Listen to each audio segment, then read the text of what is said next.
Hello everyone and welcome to another video. Now, according to the Steam hardware survey as of September 2021, 1.2% of gamers asked still use a GTX 970. It doesn't sound like a lot, but this is actually a higher percentage than those with a 1080 Ti, 1650 Super and 750 Ti, just to name a few other popular choices.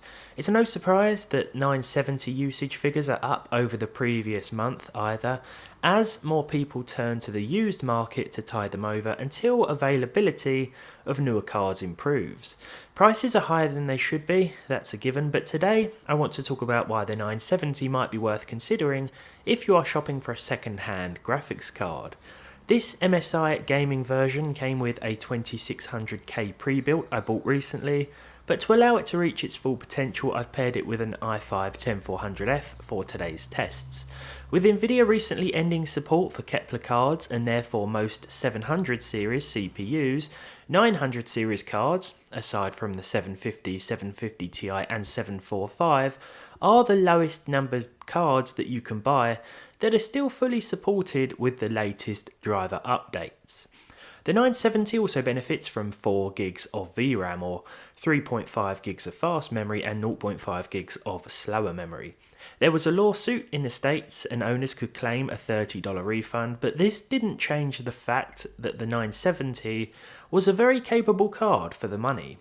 If we take a quick look at a few games that came out around the same time as this card, or the following year, then it's clear to see that the 970 was more than capable of playing games at decent settings, all while maintaining 60 FPS. This isn't really the most accurate representation of the card's capability 6 or 7 years ago, because we're using newer game versions, newer drivers, and a CPU that's better than anything that was available at the time, but this still gives us a rough idea of the 970's power with time-relevant titles. Sort of. Performance in newer games might also surprise you. Far Cry 6 runs at 1080p with at least 60 frames per second on average, without the need for dynamic resolution or FSR. We're using the low preset with nothing else changed, and this is enough for a solid frame rate even when the action heats up. It's a buttery smooth experience, in fact, with decent 1.1% lows that indicate little to no stutter. Far Cry 6 looks fantastic even on low, but if you are happy with 30 FPS, then you could probably go quite a bit higher with the visuals. I'd recommend low to try and target 60 though. Cyberpunk 2077 won't really be playable at 60 frames per second unless we make some pretty big visual sacrifices with the 970 in the system, but it's not often that many of the cards I test on this channel can hit this figure. Just like Far Cry 6, Cyberpunk looks good on low settings even with the texture quality and crowd density turned way down as well. We're driving around Night City here, and as you get into busier districts the frame rate will suffer, but what you're seeing is representative of what you can expect as a minimum in a way. The further you get from the city, the better the performance becomes, though you'll probably find yourself spending most of your time here, running at around 40 FPS with the GTX 970. Red Dead Redemption 2 will run somewhere between 40 and 50 FPS for the most part using Digital Foundry's Xbox One X console equivalent settings. Of course, instead of 4K, we're using 1080p as this is much better suited to the power of this card. The game looks very good and performance holds up well even in Valentine, which can be quite intensive for both CPU and GPU alike. The 970 is stacking up to be a sort of minimum card I'd recommend for solid 1080p gaming in 2021. 60 FPS is too much to ask for at full HD, and without some serious visual sacrifices in certain games, but it still does a pretty decent job considering it's 7 years old.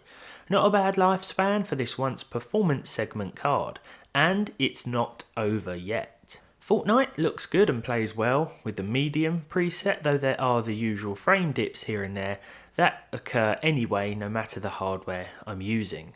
Once again, the card is holding its own here with no significant problems. For an even higher frame rate, the low or performance modes could always be utilised, especially if you want to hit as many frames as possible, which might be a good idea, especially if you're particularly competitive when it comes to Fortnite. In Crysis Remastered, which I usually test at low because it still looks really good, I went for medium for a change. I turned a few settings down after selecting the medium preset, and these included shadows, shaders and particles. Anti-aliasing was also turned on because after initially turning it off, well, it turns out that performance wasn't really any different. To be honest, I'd probably stick with low personally, but the aging 970 will have no problems with most things set to medium. I know that 2 and 3 Remastered are also out now, so I'll have to download one of them and add it to the benchmark list, because back in the day Crysis 3 was certainly one of my favourites. Now for the next test, I took a trip over Central Park in Microsoft Flight Simulator.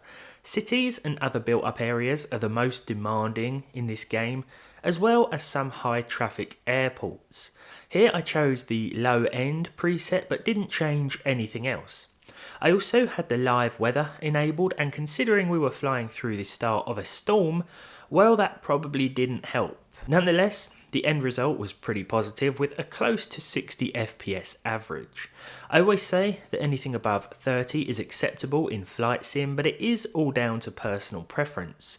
That said, if you want to turn up the visual quality and still get at least 30 frames per second, perhaps to match the Xbox Series consoles, then you can do so quite easily and without fear of turning the game into a slideshow. Finally then, we have Call of Duty Black Ops Cold War. With the 970 we can utilise the high textures, high anti-aliasing settings and still get decent performance.